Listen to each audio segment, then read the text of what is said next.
like to welcome you all to the Midwest Division Zoom Town Hall.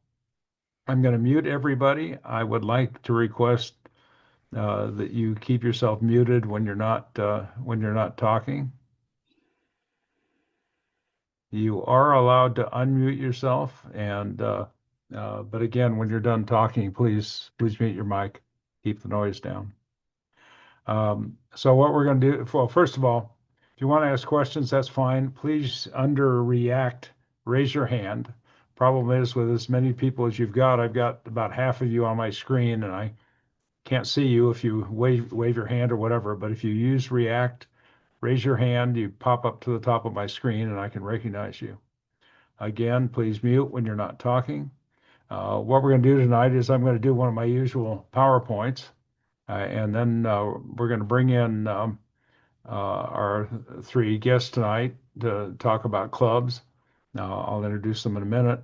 First of all, let me see. Dave Proper is here, K2DP. Are you here, Dave? If you're here, I don't see you. And you need to unmute. Earth to Dave, Earth to Dave. I guess he's not here.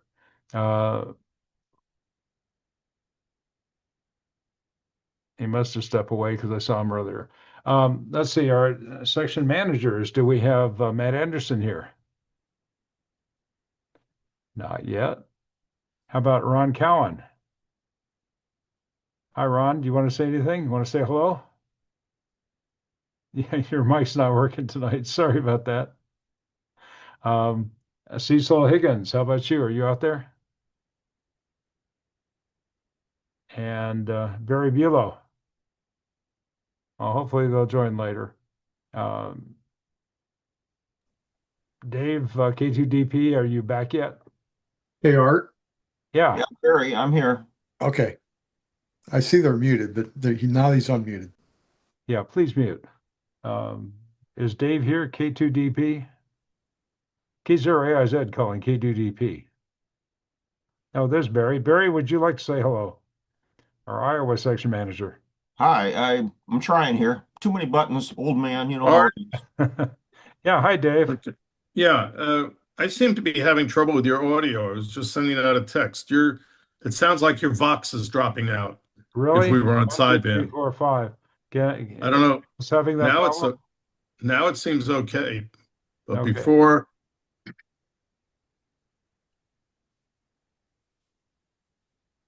Okay, well, if that happens, somebody send me a chat and we'll see. I'm watching the indicator and it seems to be fine. yeah, no, it's good now. Okay, Dave, would you like to say hello to the crowd?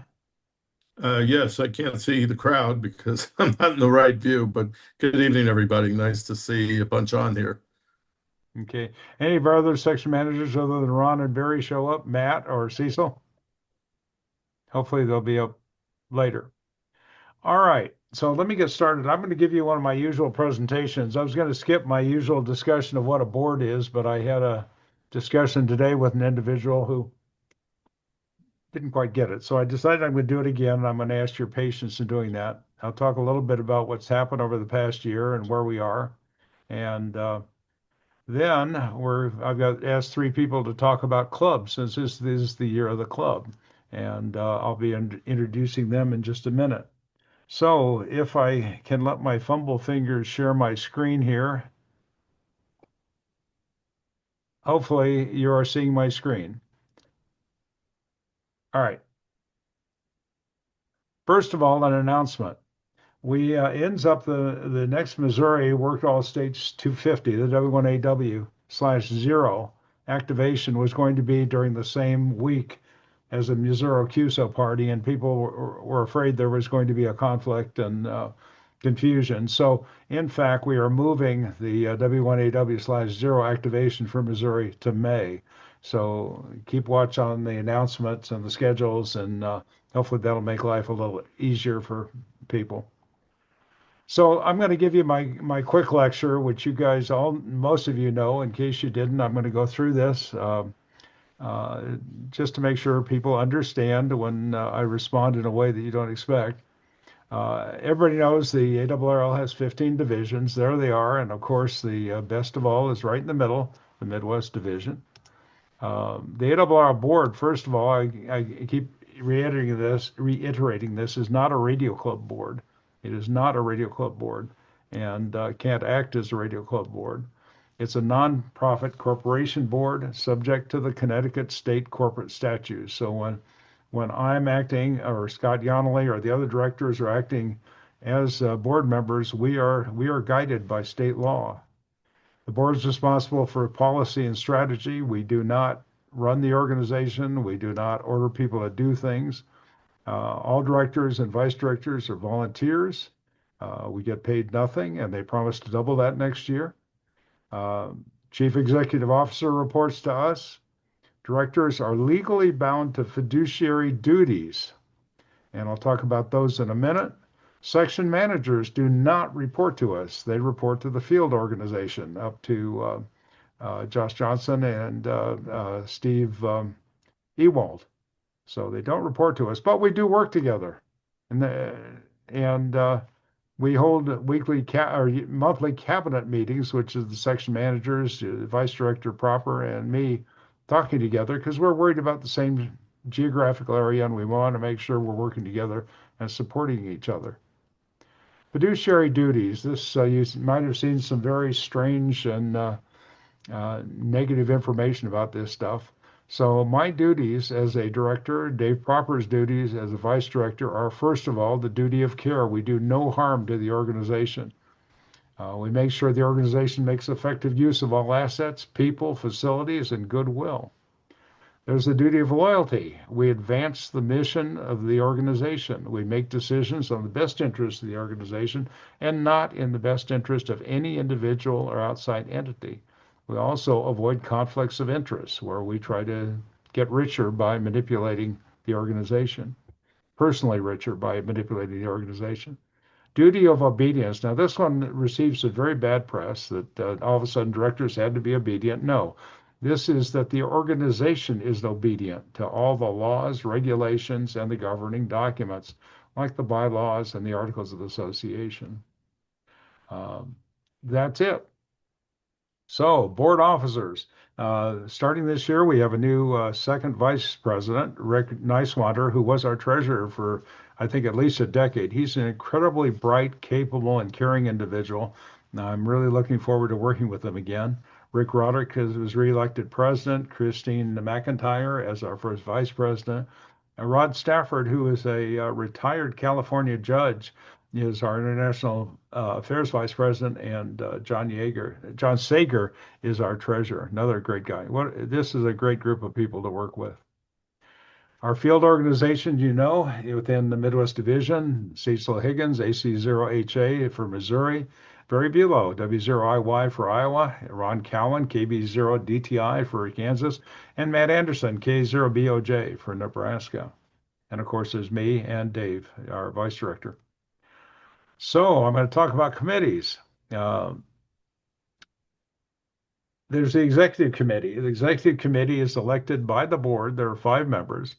It acts for the board between meetings. It has other duties like making sure tasks are being completed that the board has set out and that sort of thing. I was reelected to this committee again and very honored to be part of that. The standing committees are administration of finance. I'm a member of that, and we worry about the budget and we worry about how people are doing in the upper levels of the organization. Emergency communications and field services, Dave Proper is a member of that, and Scott Yonley will be joining us in a little bit. He heads that. Programs and Services Committee. Other than that, there's the Ethics and Elections, which I was head of 3 years ago, and Scott was head of last year. The Historical Committee, and Dave Proper is the head of the Historical Committee. Other boards. There's another board, the ARRL Foundation Board, and I was reelected to that board. It's an amazing organization. Let me talk about it. We've given out scholarships. Last year, 171 scholarships totaling $800,000, including one scholarship that was $250,000, a full ride for an amateur radio operator to go to school. Grants gave out 35, totaling almost $61,000. We now support division conventions to help them get reinvigorated. Matter of fact, this division got $11,264 to help us out with our division convention down in Sedalia. $2,000 to the Hudson division. This organization has assets of about $8 million. And all this is donated by hams and the companies and people that want to support amateur radio. As I said, I was reelected to this board. I want to return to the scholarships. One of the best jobs I have in the ARRL is this foundation, because I am on the board, but I'm also on the scholarship selection committee. So I get to interview potential scholarship winners. As a matter of fact, I spent today interviewing two. My colleague and I, K6GO, Gail, and I are interviewing 10 applicants. We've gone through 5 as of today. I want to show you some of the faces. These are people. When people argue the ARRL is not doing anything or is not, it's just a paper magazine producer that's no longer producing paper or all the other negatives, these are people that are going to school. These people have scholarships from us. They are active amateur radio operators. They care just like we do. A lot of them into robotics and satellites and emergency communications and building equipment and computers. And they're bright and they're fun, and it's really rewarding to talk to them. So remember that. We're doing a real service for a lot of people. Organization to serve you. A reminder, every QST magazine has a page talking about guide to benefits. Everything from the online magazines, the paper magazines, the e-newsletters, the Learning Center, advocacy, Logbook of the World. There are group benefits available. So this organization is not just a publisher. It's a lot more than that. We're here to serve our amateur radio community.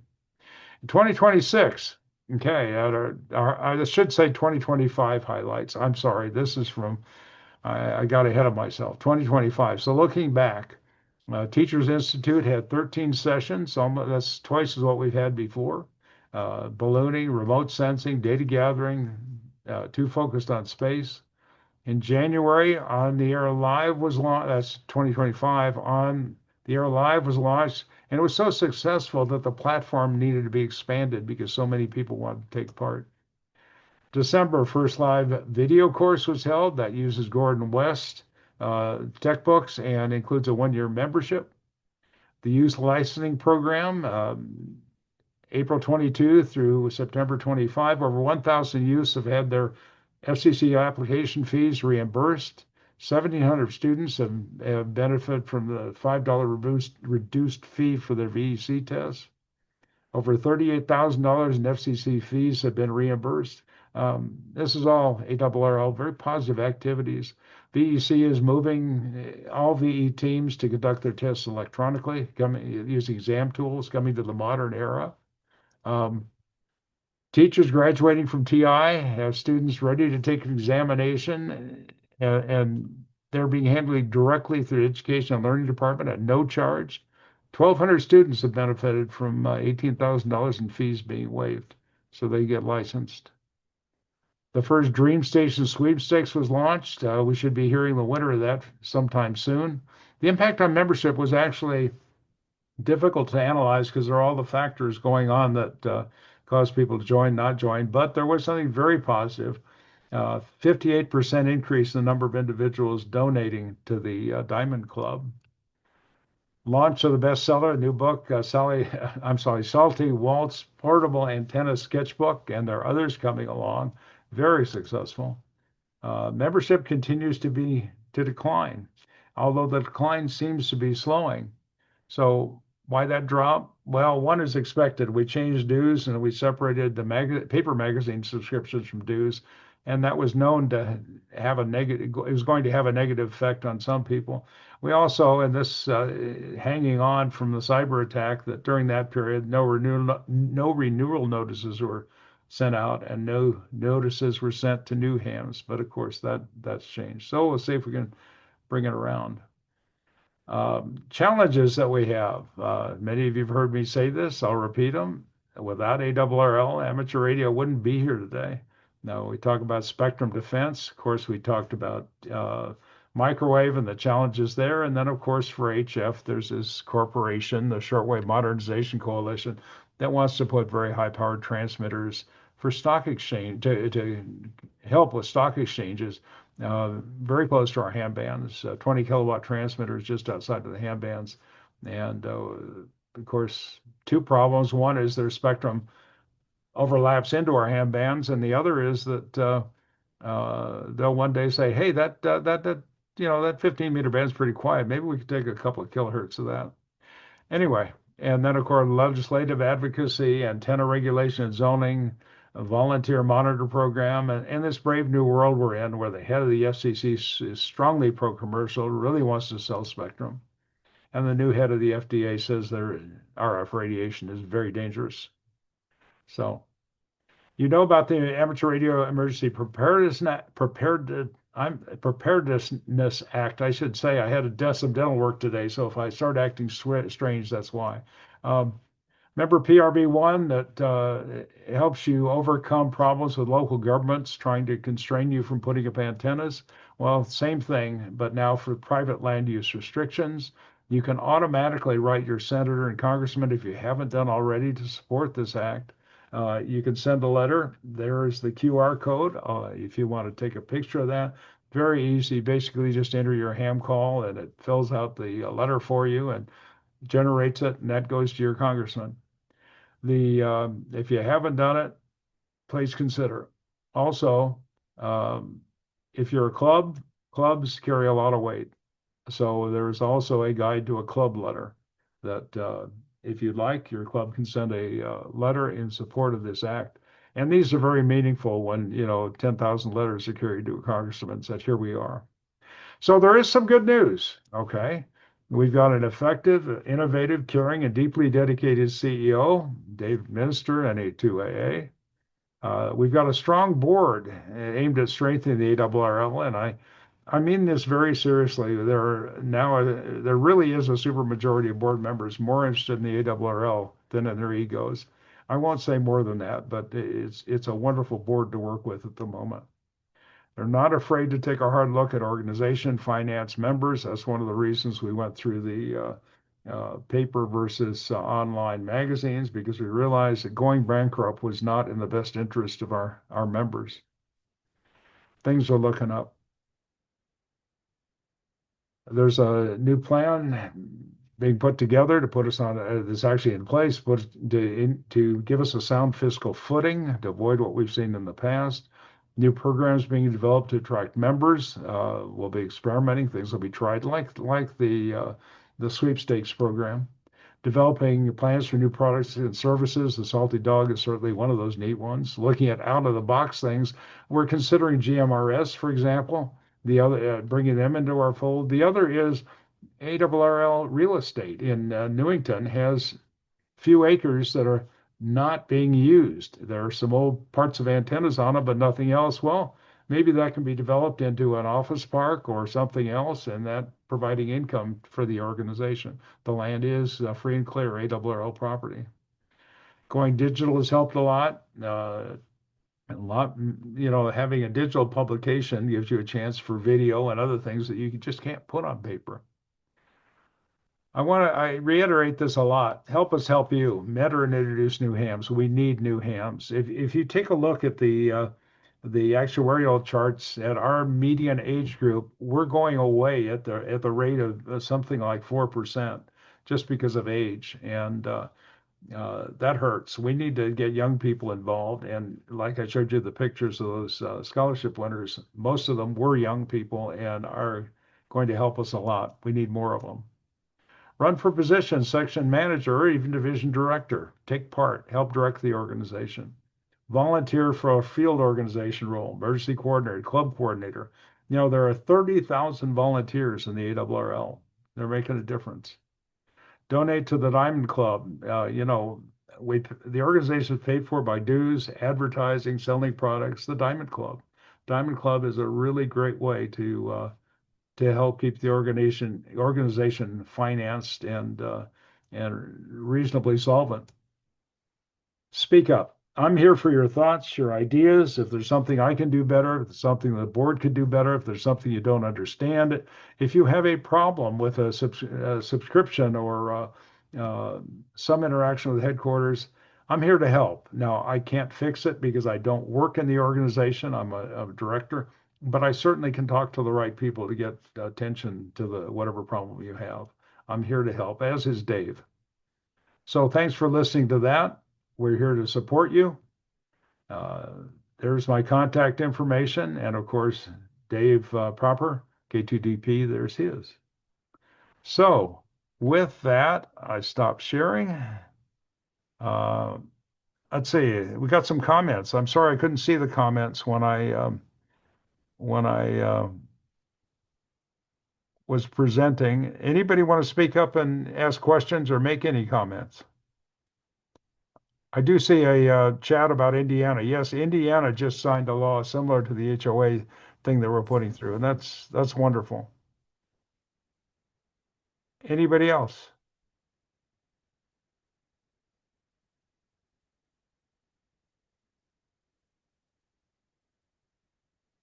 What happened to the 60-meter band? That's kind of complicated. I'd let somebody who knows better and actually reconfigure their transceivers. I haven't yet, but there's now a section of the band where you can use very low power, but it's a lot more bandwidth than the single channel. But all right, with that, oh, please plug W1AW/0. Bruce, are you there? Bruce, unmute and please do.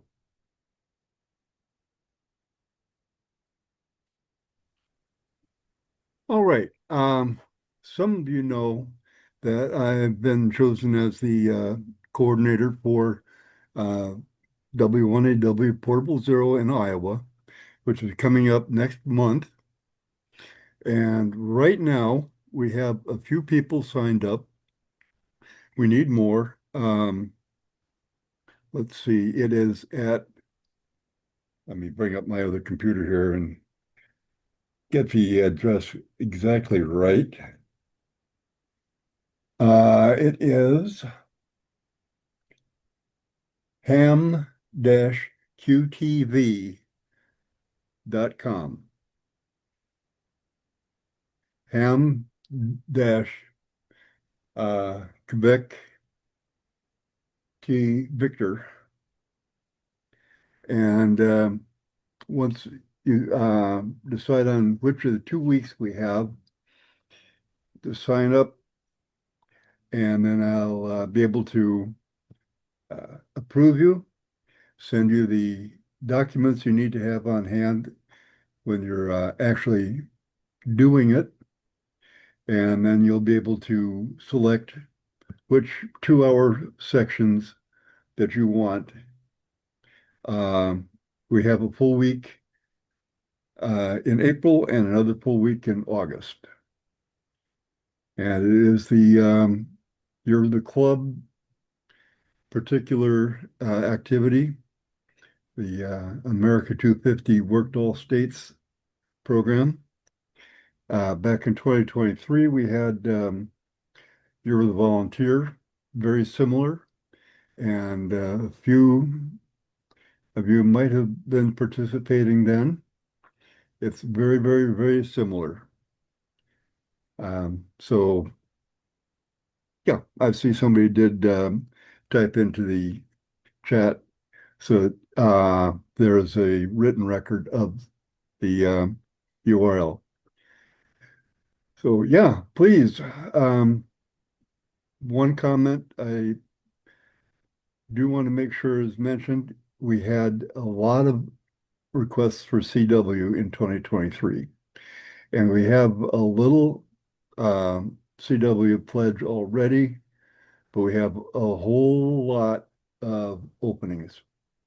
All the bands from 160 on up through light, except for 30 meters. And there are 3 different modes, CW, voice, and digital. So each 2-hour period can have 3 different stations, and with 7 days times 2 hours times the number of bands, we can have a whole lot on and make a lot of people happy. And that's what I have. Thank you very much, Bruce. I appreciate that. Let's see, is Kyle, are you on here?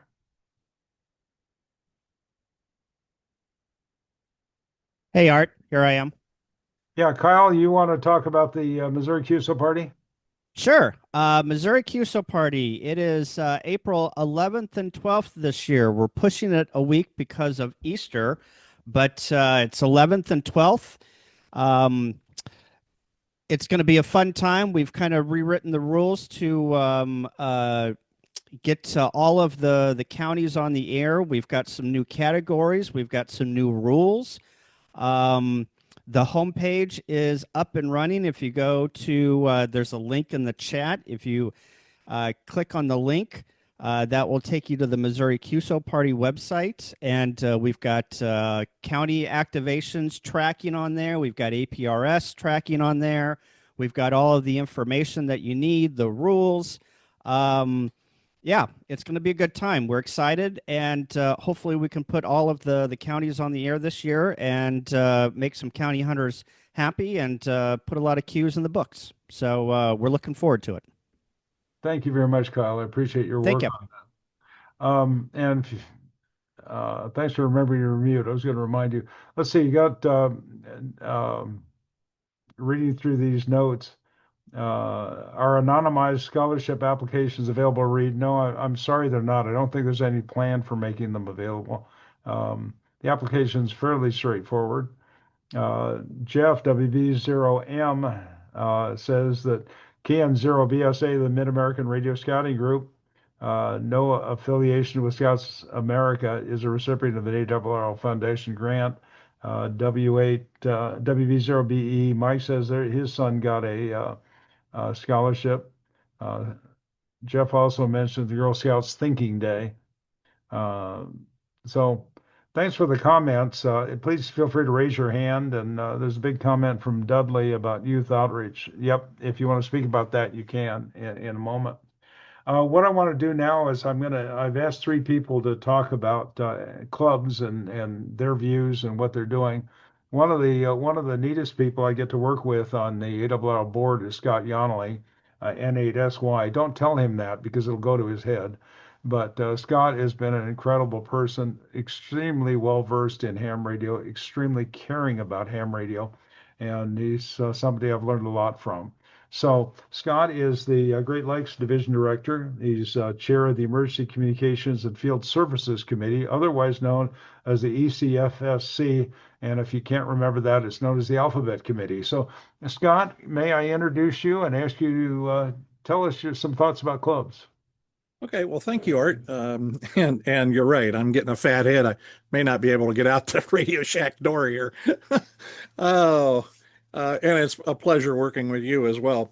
Right now, we are, as far as the committee is concerned, we have a number of different proposals to upgrade a lot of the forms that clubs use, a lot of the different things that really affect clubs in their daily and weekly routines. So we've been working hard on that, and that will be coming to the July board meeting. So you'll hear more about that in the upcoming months.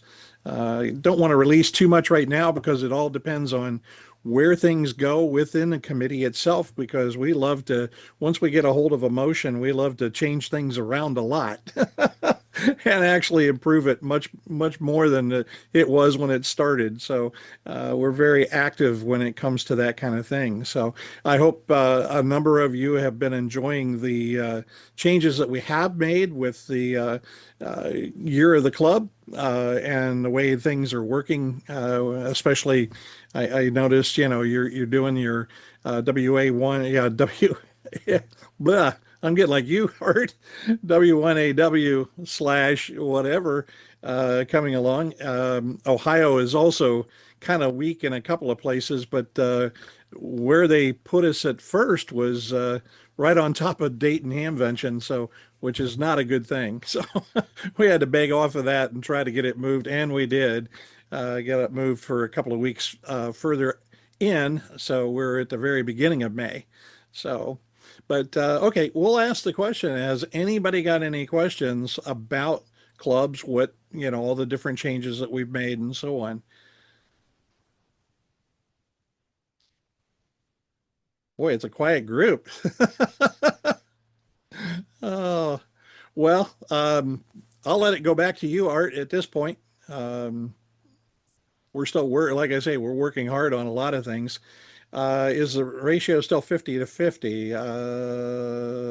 Not sure if I understand that one. You mean 51% membership? Go ahead and open your microphone up. Well, I think it means for affiliated clubs. Yeah. Okay. No, Mike. Okay. Yeah. If you're looking for affiliated clubs, um, to become a new affiliated club, yes, you must have 51% membership. I will tell you that as far as once you're affiliated, you are always affiliated. You may become an inactive club, but you are still affiliated. So that never changes, and you never have to go back through that again. Um, we have not looked at um, the 51% requirement for those that are renewing. That we have kind of just left go for now. My expectation is someday in the future, we will be looking for that as well. Why not? I mean, 51% membership in ARRL, you're an affiliated club. We hope to bring along some incentives to help clubs increase that number for them.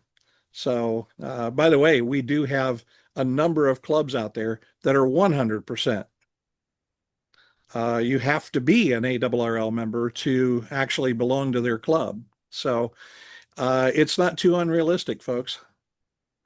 So any changes on the when we sign up, when a club signs up a person for the ARRL, they get a fee, kickback of some amount of money. That process has been changed, hasn't it, recently? Um, it has not been changed for a couple of years, but that is one of the things we are looking to do. And I think everybody's going to be happy with what we've got proposed. If we can get this through the board, I think a lot of people will change their minds about ARRL. Yep, because you'll get feedback.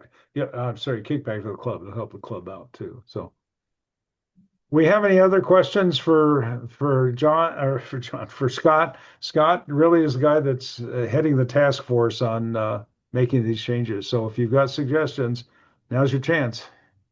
And by the way, if you don't want to say it here, um, you can always write me. It's my call sign at mycallsign.com, N8SY at N8SY.com. We got And I will be happy to answer whatever questions I can. we got a question from John KE0VPA says, what was the reasoning for the 51%? What was the reasoning? Well, way back when this was created years and years and years and years and years ago, clear back into the 1930s, actually, they felt the board of directors at that time, which is almost 100 years ago, felt that 51% was what would be fair. So, and that's never been changed. Okay, any other questions, comments? All right, thank you very much, Scott. Scott, Thank you. you're around for a bit, so if something comes up, okay, feel free to speak up. I want to introduce Randy Schultz, W0ICQ. He heads the MOCAN Regional Council of Amateur Radio Organizations, which of course works very hard at building clubs and keeping them alive. Randy, can I introduce you and ask for a few words? Absolutely. Introduce away. or was that it? That was it. You don't That get was it. it. Okay. You're too This well known anyways. apparently it's okay if I share my screen. I've just got parts of a deck that I'm just going to fly through Just as so I explain some things. I think I need to reset the settings. Okay. Yes, you may now share your screen. Okay. Oops. Get the button hit. You may try to share And your screen. right. Okay. And hit the other button. There we go. Okay. The MOCAN Regional Council of Amateur Radio Projects basically consists of a territory that we established in a 150-mile radius of Kansas City in both Kansas and Missouri. We don't include any other states. We have three types of members, clubs, regular clubs, then special service organizations like Aries or Larry's List or Salvation Army Saturn. Those are considered special service clubs. And then the third class would be vendors and manufacturers. And the vendors and manufacturers can't vote, but they can, participate in discussions, et cetera. At present, we've got a good cross section of members going all the way east to Sedalia, into parts of Kansas, and going north and south. So we're still growing, and we'd love to grow more. And we're all about clubs. And so here's some of the projects that we're involved in at present. The KC Mesh project, which is the digital network for emergency services that's being built out. And as you can see, this is a map of that to help augment emergency management centers and hospitals so that when things go down, they can still get data and even voice telephony. Something else we're involved in is a very prestigious award. We have an application process where a member or an individual ham from the region can be recognized for the outstanding work that they're doing for amateur radio. And they surprised me and gave me this award last fall. I was not expecting that at all. But this is it's been known as the Eagle Award because it actually started out as an Eagle type trophy. Then Larry Staples got the idea, hey, why don't we put a Silver Eagle microphone on there? So that's what the award looks like with the certificate. We have the traveling Elmer's table. We go to ham fests all over the region and basically answer questions for both not just new hams, but seasoned hams too. When we can introduce them to Elmers and specialists in various different aspects of amateur radio. One of the things we do for clubs is we offer training on how to create a club, how to manage your club like a business, and provide training and things like that, how to write your bylaws, how to form your board of directors and things like that. Ham 401 is kind of the entry level for you want to start a club. Ham 402 really takes a deep dive. And Ham 403 is this one you're seeing now, which is kind of backwards. It's the intro to MOCAN Council. And I'm not going through the whole thing, just kind of giving you a quick overview. The ARRL Midwest Division Convention, while the Sedalia Pettis Amateur Radio Club, also known as Spark, did most of the heavy lifting on this. This was a MOCAN project, still is. And they're going to do it again in the same place at the Missouri State Fairgrounds October 2026. So we're very proud at the success of that. Brett Kuhn is the president of the Spark Club there. Absolutely fantastic venue. So we're looking for growth there. And then this weekend, this Saturday, we are meeting with the Metropolitan Metropolitan Area Regional Council, which is a quasi-government operation that coordinates all of the municipalities and county governments in the 7-county Kansas City region for emergency services and all sorts of different things of mutual interest to the local governments. We are meeting with them this weekend to find out how can amateur radio help in the FIFA World Cup, which is coming to Kansas City this year, which is a big international event. It's a big deal. We're not the only city in the United States, but we're one of the primary cities. So we're going to find out what can we do to help. We're not telling them what we want to do. We want to find out what they want us to do and how we can help work with them. So we're excited about that meeting, and we should have more information on how that turns out by next week then. Just basically, let me go back up here to a different slide. That's our region. Basically, our bylaws define that our territory is the intersection of Interstate 435 and State Line Road between Leawood, Kansas and Kansas City, Missouri. And as you can see, that covers a pretty good chunk of both states. We meet quarterly, and other organizations out there, they want help. We'd love for them to be a member, but they don't have to be a member. We'll still help them. We'll come give them the training and work with them any way we can to help get their club off the ground, or in some cases help them revive the club that they have. We've had some requests from the Branson area, which is down in here, if they could be a member. We're considering it. We'd have to do some bylaw changes, maybe make them an associate member or something like that, or a non-voting member. But they've definitely asked us to help them out, and we'll do whatever we can. Our website is mocancouncil.org.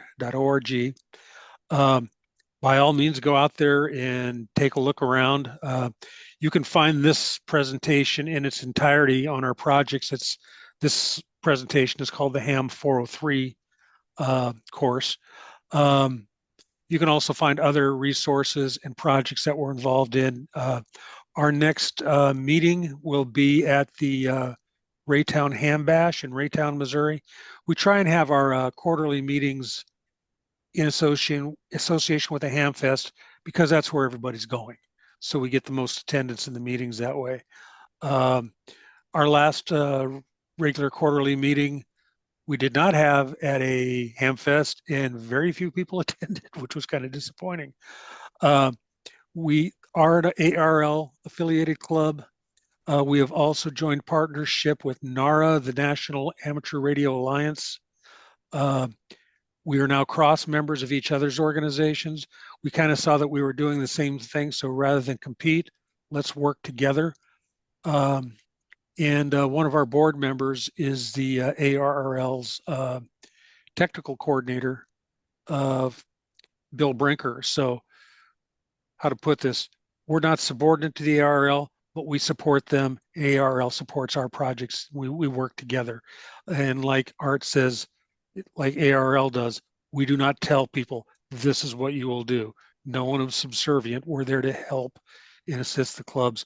Oh, you'll also find on our website that we have the logo for the year of the club. And if you click on it, it will take you back to ARRL's website, year of the club websites on the ARRL main page. Any questions that I can entertain here? I'll unshare in the meantime, if I can figure out how to do that.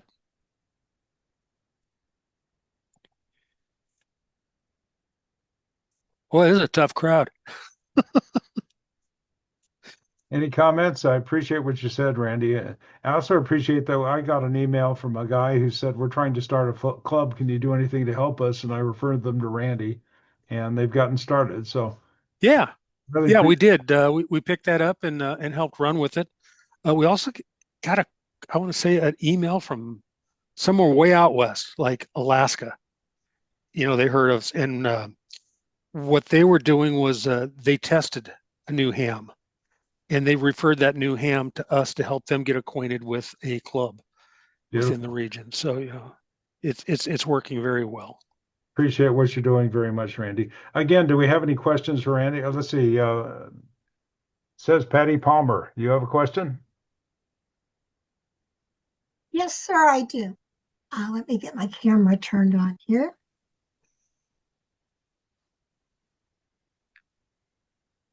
All right. Randy, I have some questions for you. I Sure. don't want to tie up the meeting. Do you have an email where I might reach out to you? Sure. You can have, there's two email addresses. The first one is info@mocancouncil.org. That will come to me. Or my personal email address is randy@hamsinspace.com. I like And that. well, we used to give presentations on satellite all over the Midwest some years ago. And Was so it hard that sitting on the satellite? was Art sitting on it. This You was know, we I'm we sorry. we presented twice at Dayton. But anyway, go ahead. I'm sorry. So you know it's coming from my call sign. It'll be my email, kd0ael@gmail.com. Okay. I'll look forward to it. Thank you. Thank you. Thank you very much, Patty. Anybody else?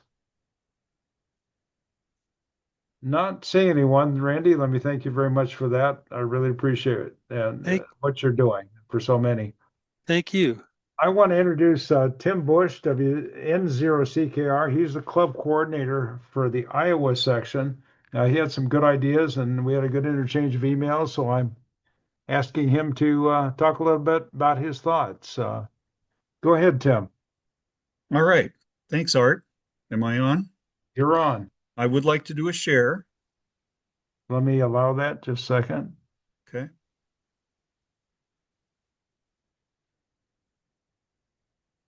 Okay, you may share. Okay, did it let me? You should be able to share now. There we go. And put it in presentation mode, so hopefully it's big. No, you got the wrong screen. Do I? Yeah, you want the presentation screen. I was trying to get to that. Okay, presentation screen. Don't be difficult. There we go. Okay, now let's not start at the end. Let's start at the beginning. Okay, there we go. See that? We got it. Okay, cool. So this kind of started out. Now I'll just walk through this because there's kind of a lot here and I want to hit it pretty quickly. By the way, there's a variety of pictures. Those two pictures in the lower corners are classes that I've held, and I'll talk more about that. Just a little bit about me. I've been a licensed ham since 1974, a lifetime member. Done a lot of stuff. I was a Collins, what is now called Collins Aerospace employee from 1978 to 2015. Took an early out from there. In parallel, did a lot of other things. So if you add up all the times, they don't add up to a career. They add up to about 2.5 careers because I overlapped a lot. Been into aviation for almost as long as I've been a ham. So I can fly just about everything these days. So airplanes, helicopters, gyroplanes, gliders, all kinds of stuff. And there's some crossover there. We used to do some ATV by airplane, which is a lot of fun. But what that resulted was kind of the Bruce Lee quote down below. Ever since I was a child, I've had this instinctive urge for expansion and growth. For me, the function and duty of a quality human being is the sincere and honest development of one's potential. I practiced martial arts for about 15 years. I'm still involved a little bit, but the grandmaster there was originally Korean, came here 40 or 50 years ago, still can't speak a smooth English. His English is still broken, but one of the things I took away from his famous sayings was, "You more, give back." And I've kind of taken that to heart in pretty much all the organizations I've been involved in. So the club stats today, the status today with Iowa clubs, and this is, thanks for the appointment from Barry, that I'm the club coordinator for Iowa. So we did a bunch of investigation. One of the issues is ARRL does not ever remove inactive clubs. Once they're a club, they seem to be on the books forever. So I spent a good chunk of the last year trying to get a hold of anybody and everybody that's had involvement in Iowa clubs to figure out who was still real. So the club status is largely unknown, other than I created this list, which I sent to Art and Barry here recently. What that resulted in, there are currently 31 live clubs in Iowa. There's 7 on life support, and we're working now to help them get started or relaunched. And then there's some unknown or decommissioned, and there's quite a few of those. So our goal then is to revitalize as many of those clubs as possible, because active clubs equal active hams. So why grow them? Art, you hit it right square on the head earlier. Retention of allocations, better legislative support, more numbers means we get more equipment, more options, lower costs, and there's more of us to talk to and have fun with. At the end of the day, and it doesn't matter what the organization is, ham radio or otherwise, you either get to grow or die. There's no in between. A lot of people say they want to stay the same. That's not an option. Attrition will kill you eventually. So what we're working on, several things, is one of them is to create a clearinghouse website for all the Iowa clubs, where an individual that's interested or is a ham or maybe wants to be one or just wants to find out information can go to this one site and have a reference to all the clubs and get something local to them and people local to them that they can connect with. We're also working on a statewide club so that all hams can work together, similar to what Randy was just talking about, so that all the hams can work together on common projects such as ham fests or any project for that matter. And then in order to make best use and grow the clubs, we just need more hams, and I'll talk about that some more. Photo down below was a CVARC in Cedar Rapids, a very large attempt at a field day event a few years back. Kind of a funny story about that. It's pretty well known that W3AO is the monster ham club, and we kind of took a ribbing from the Des Moines club a few years ago that, Collins Aerospace or Collins Radio is the home is in Cedar Rapids, and so there are a lot of hams here, but we hadn't been very active on field day. And so we kind of took that as a challenge. And my first statement to them was, if we're going to do this, let's go big. So we looked up how many stations, how many transmitters W3AO had put on previously. And the answer was, I believe it was 18. So we put up 19 transmitters just for spite, I guess, just to be a little spunky. And we had a ball. It was a really good time. Well, come around the following year, W3AO just happened to be on the air beforehand, and I was running the GOTA station. And short conversation before the clock started, we found out that they had advanced to 20 transmitters. They did it on purpose. And we got off the air and said, hey guys, they've upped their ante a little bit. How about, what can we do? That year we put up 23 transmitters. After that, we said, let's get back to something reasonable. But we sure had a lot of fun, and we put out a lot of contacts, and everybody had a really good time. So we always love field day. So where are we now? As of the 21st of the month, these are the numbers for the Midwest division as well as the US. Of course, as Art alluded to earlier, the techs and the advanced are attritioning away. They're just eventually going to be gone. So we have to build the techs, the generals, and the extras. Did I say the novices and the advanced are going away? The techs, we're building a lot of those. But as far as the population, we're a tiny percentage of the population. We really, really need to work on that. We're losing about a percent per year of hams, and that's faster than we're replacing them. So that's a problem. We've got to work on that. So in November of 2014, I started my own personal science experiment. We formatted a one-day class. That's a bit of a misnomer. A lot of the more senior hams would say that's impossible. It's a misnomer because it's a little more than a day, but the major portion of the effort happens on the single day.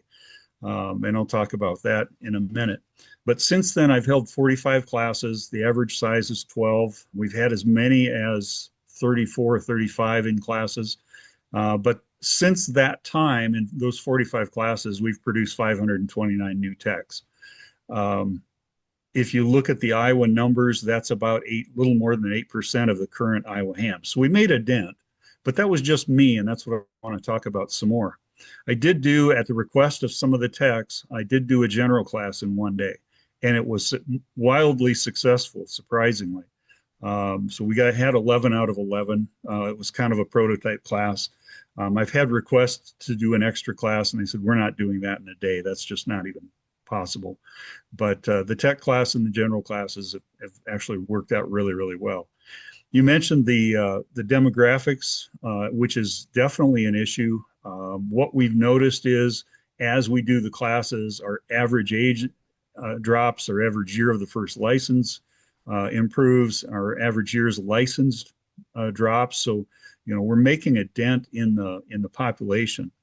So the question is if I averaged 50 new hams per year, if that's just me, what if we had a team? So what my goal is to challenge all of you to join the resistance. Let's go make some more hams. So classes can have a higher probability of success. I did write an article for the education newsletter a few years ago.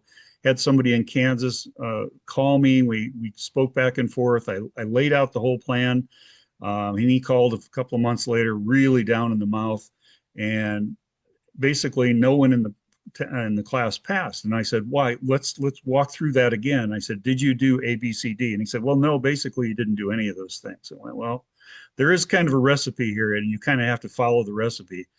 But basically, we need to do it as quickly as possible and as painless as possible. Unfortunately, Americans have lost all their patience, so we need to do it quickly. The classic multi-week, multi-times per week class, people just don't have the time for anymore. Provide value. They've got to see some value out of it. That also means value yourself. A lot of classes are out there free and good for them. But if you value your time, it's okay to charge, and it's not wrong. And people have actually told me they appreciate, they value it more, and they're more likely to come and stay if they're paying for something. One thing I see a lot is, and this is true of other activities as well, not just ham radio, if you advertise it in your own circle, it's not going to get very far. You're talking to the crowd. So you need to get outside your own circles and talk to the general public, whatever in whatever advertising you use. For example, I use a lot of Facebook Marketplace ads, and we get quite a few off of that. And then once they get their license, get them on the air as quickly as possible. I think our record right now out of the classes that I've held is 20 minutes from the time it shows up in the database. They're on the repeaters. And I'll talk more about that. The one-day classes, how do I do it? This is, like I said, it's 45 classes worth, so it works. I do a lot of PR in advance to generate a list of names. That's where I'm pulling from. So I've built a separate email. It's iowahamclasses@yahoo.com. I keep a running list of candidates. All I require when they send that email is I need their name, address, and phone number. From that, there's no commitment, but I call it my pre-registration list. And that way, when I know there's a class coming up, anybody in that given area they will get an email that says, hey, there's a class coming up, and here's more details, and here's how you register. I usually give them 1 to 2 weeks of lead for a book and a study guide. The reason for the 1 to 2 weeks, people say they want it 4 or 6 or 8 weeks in advance. Usually that material gets on the bottom of somebody's pile. It just doesn't get used. So if I put a little time pressure on them, they actually do use the material and read up. So technically, it's not really a one-day class. They have some time to work on it in advance. That class includes the class itself, the book, the study guide, a pre-programmed radio. Yes, it's one of those. Lunch so they don't leave. That way I've got a captive audience for the entire day. And then the VE test. And I saw that Al was on here tonight. My VE teams, as I travel around the state, have been fantastic. I really, really appreciate them. One fee for everything. Unfortunately, FCC saw to it to change that. So we've had a little issue with the $35 fees that even though we explain it up front, they come back later and say, wait, what about the $35 that the FCC did? Well, yeah, we can't help that. That's just something they did, and we can't help it. Otherwise, it was all wrapped up into one fee.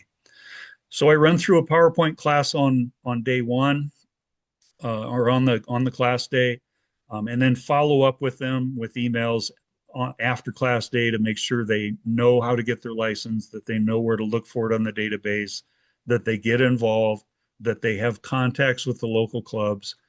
And then typically those classes, we run about a 90% first time pass rate.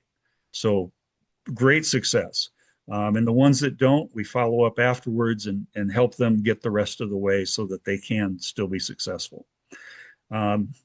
The real learning then, of course, like anything else, is after they get their license, and then they can connect with the clubs and get on the air. People can commit to just a day. One day is okay. Weeks just don't work. You could start out with 10 people in a class, and by the last day of the multi-week class, you'll end up with maybe one. Whereas I can get them through a day. In 45 classes, I've had one person leave in the middle of the day. So one day is not too much of a commitment. So the class sequence itself, in order to get to that day, as long as I have a location and a schedule, a day, I can work from that. I contact the VE team to make sure I've got VEs lined up, get the PR out there, make sure the Facebook ads are out there, collect the fees all before class day. So all that's done, they don't have to worry about that or collect after the fact. Distribute the materials a week or two in advance. They have to pre-study. And I know they don't get it through it all. That's okay. We understand that. We get the 605 forms in advance. They have to have their FRNs done so they can test that day. Then we hold the class and again, follow up. So my challenge to everyone in the division then is a 5-year plan. So instead of losing, let's make a 5-year plan that says, let's grow by 2.5% per year. That's pretty modest. I think we could do a lot better than that, but I'd like to throw this out there for everybody for discussion on the next slide, you'll see I've got the data. So that's about a little over 4,000 hams. If we created that, that would be a 2.5% per year growth. That's about 835 hams per year across the division. If we had, not just me anymore, but 38 new instructors, okay, I'll claim one spot there, but 8 in Iowa, 8 in Kansas, 16 in Missouri, and 4 in Nebraska. That's ratioed according to the populations there. And if all those instructors did was teach 2 classes per year, and those classes were 13 students per class, we would end up with about the right number for growing at 2.5% per year. Again, here's the data. I've yellowed out the novices and the advanced because they're going away. But the bottom section there is if you did that 2.5% per year, you'd end up with a 13% increase over 5 years, minus attrition, which we will always have. But there's your challenge right there. And I can send anybody this. So I have the link at the end so you can email me. How do you find hams? The general public needs to find value. Most people don't have any idea what this stuff is about. However, when natural disasters happen, and we've had several here in this area in the last few years, we had a major national level flood, like 1,000-year flood in 2008. And then 6 years ago, we had what's called a derecho. And if you haven't heard of it, it's like the Midwest version of a tornado. And actually, the house I'm in was right in the core of it, 126-mile-an-hour wind sustained for 45 minutes. When those kinds of things happen, people start thinking about natural disasters and how to communicate, and that actually generates interest. So there's a lot of different things. Partner with organizations, get with the schools, 4-H scouts, the STEM, the makers, churches, emergency service organization, and the preppers. We get preppers also. So how to do it, the one-day class. I've been using the W5YI books. I'm probably going to change that because ARRL bought out W5YI and promptly doubled the cost of the books. Kind of see where that's going. That's a little frustration on my part, sorry. But make it affordable, one payment, do it online, get all the material for them, do everything for them so it's easy. And yes, we use some Baofangs. I order boxes of 20 at a time. Please, no radio snobs. This is your first radio, not your last one. Then once they get it, get them on the air as quickly as possible. I said before, 20 minutes and they're on the air. The radios that they get are pre-programmed with repeaters and simplex frequencies for their area. Start inviting them to events, get them on the air, get them active, get them connected to the clubs. Other activities, I've got a whole bunch of things I won't go through. You know what they are, but we've had a lot of luck with our clubs just doing things instead of a dry, boring meeting or BS sessions. Actually do things, and they like that. You don't want them to feel like they don't belong. So have no regrets. Those were the droids. Those were the droids you were looking for. So, go forward. My final thoughts, we need volunteers to teach classes. I can go through this stuff. I want to do another, like a Zoom call sometime, or even an in-person session where we do a train the trainers. And I'd love to do that and show you how this works, because it really works well. Register as a VE if you're not already. Help generate the PR. Make your clubs fun. Okay. Don't have them walk in the door and then leave and never come back because nobody talks to them. That's the biggest frustration that I've heard. If you're interested in this presentation or interested in a train the trainer class or have any questions, my email is down below, n0ckr@arrl.org. Questions?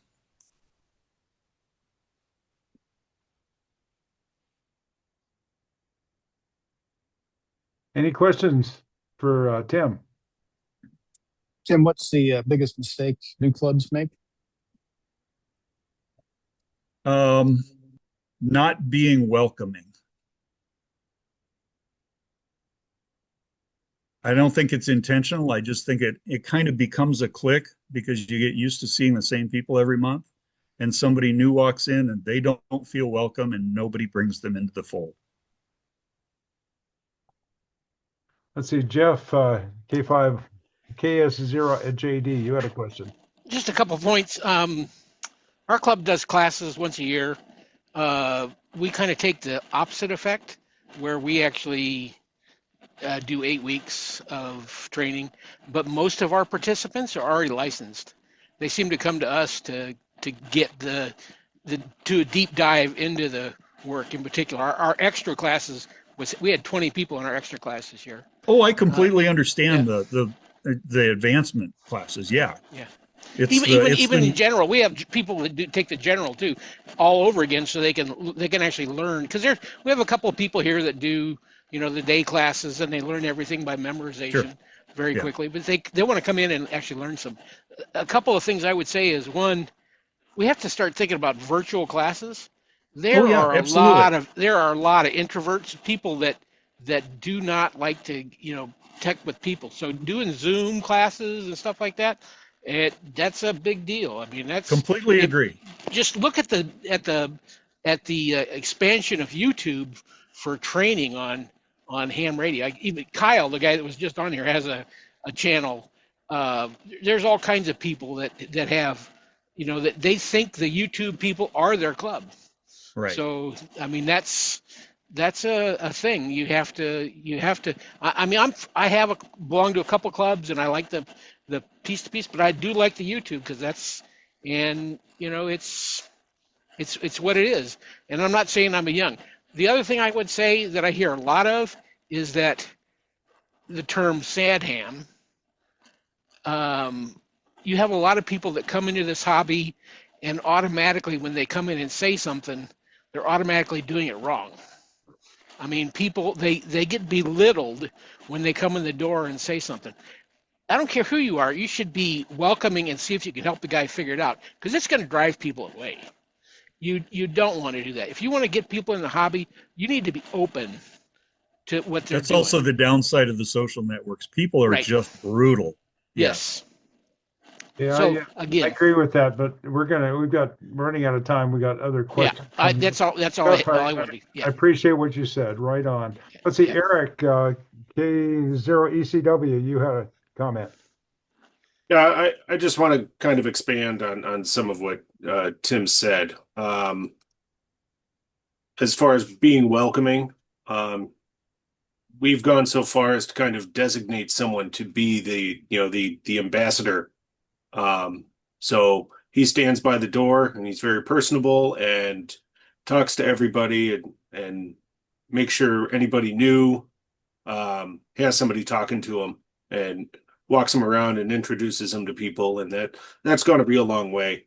And we've also made like a flyer that gets put in with the VE packet, so anybody who passes the test or takes it really gets a flyer with all the club information on it as well, the website and the Facebook page, and who to talk to, and because yeah, we can't just get somebody a tech license and then turn them loose. There's more to it than that, as we all know. Right. Right. I'll limit it to that. Thank you. Eric, I do want to Good. comment that I think you're right on with that.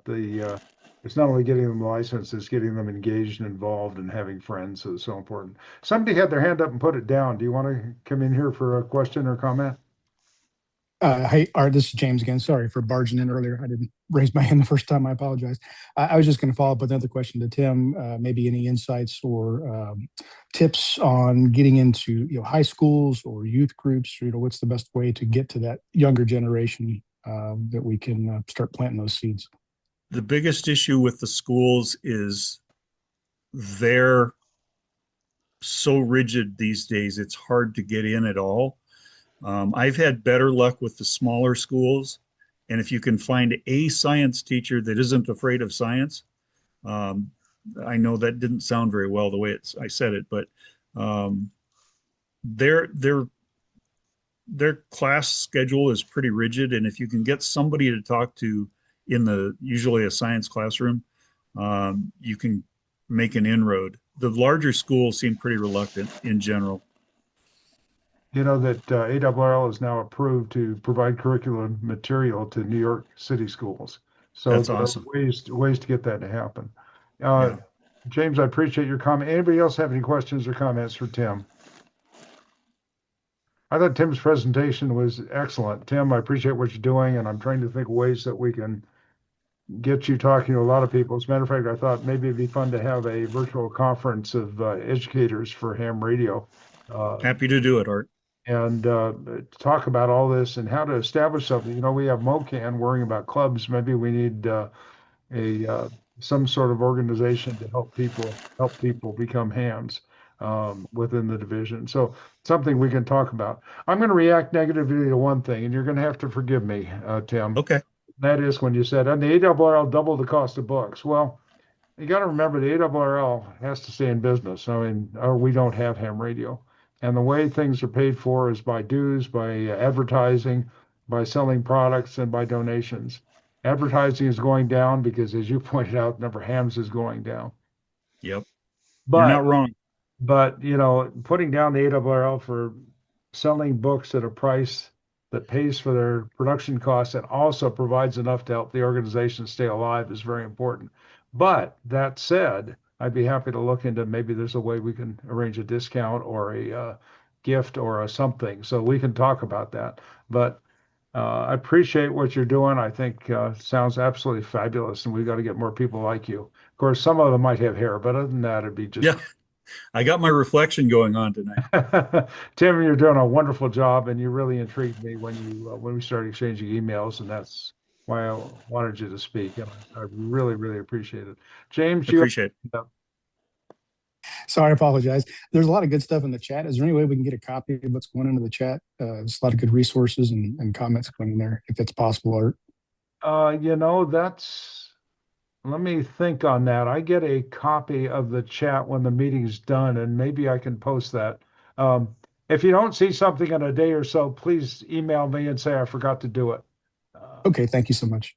But if I can, I'll find some way to announce that along with when I post the YouTube video.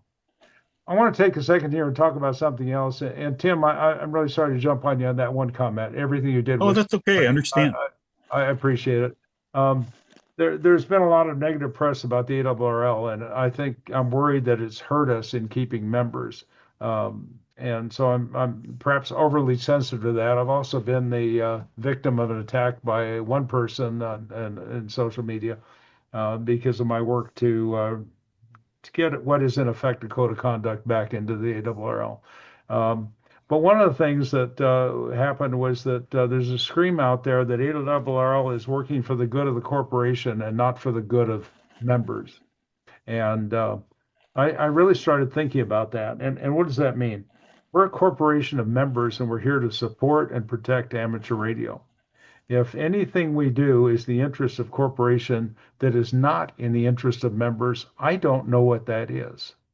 But if somebody can identify that, I will be very happy to work on a bylaw to make sure that doesn't happen. Um, you know, we're here because our interests are intertwined. ARRL was formed by members getting together, people getting together and saying, hey, we've got to defend this hobby. We've got to bring in new people. We've got to support the hobby with products. We've got to support the hobby with in representation of the government and government entities. And that's what the ARRL is, much more than just a magazine. So I think one of the things that I would really appreciate everybody's help with is bringing in new members. If you're licensing new people, let's get them in as members. Let's, especially for young people who can get in for free. They get a free membership till they're, I believe, 21, over 21. So that's what gives us strength. That's what allows us to go to Congress and say we represent a large fraction of the hams in the United States, and this is what your constituents believe. So we really could use your help. With that, I think gone through all our topics. We've heard some amazing comments from some really neat people. Jim, Scott, Randy do some great work. I appreciate your questions. Does anybody have anything they want to add before they close? In particular, let me ask Scott. Scott, do you have anything you'd like to add? Not at this time, unless somebody's got a question for me. Thank you very much for being here, Scott. Tim, how about you? Any final words? No, I appreciate it, and I would seriously like to do more of this and get some more classes going. As you just mentioned, one of the things we always do in the classes is encourage ARRL membership. That's a biggie. Well, thank you so much. I really appreciate Tim, and thanks again. And we'll be in touch. We'll have to do some brainstorming. Let's see. And Randy, any last comments from you? No, thank you very much for giving me a piece of the floor. Appreciate it very much. Okay, last chance for anyone else. Make any comments? Ask questions? Okay, well, thank you so much. I will follow up. I'll send out a division email to everybody when I post the video, and also I'll find a way to get the chat out there for people who want that also. Good night to everybody. Thank you. 73 from cool Lincoln, Nebraska. I appreciate everybody taking part, and I look forward to the next time we get to talk. Everybody have a good week. Thanks, Art. Well done. Thank you. Thanks a lot, Art. Thank you. Thank you.